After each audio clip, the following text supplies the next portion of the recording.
How to fix low quality story on Facebook. So let's see in this video. Before moving forward, make sure to like this video and subscribe our channel. So let's begin. First of all, you have to open up your Facebook over here. After that, you can see the hamburger option with profile icon in the right upper corner, so tap on that.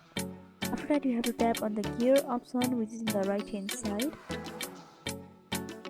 So here you can see the profile settings option, so simply tap on that. After tapping on that, you can see the various options like privacy, notifications and all.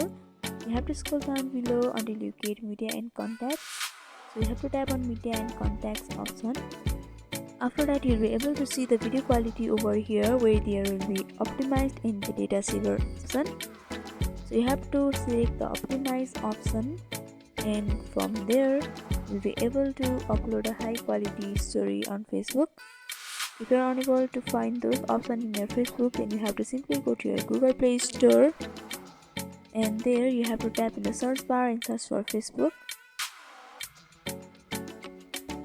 After that, you have to update the Facebook. So by updating the Facebook, you will be able to find those features and use it. So by following this simple step, you can fix low quality story on Facebook. So I hope this video was helpful. Don't forget to like, comment, share and subscribe our channel for more videos like this. Thank you for watching till the end.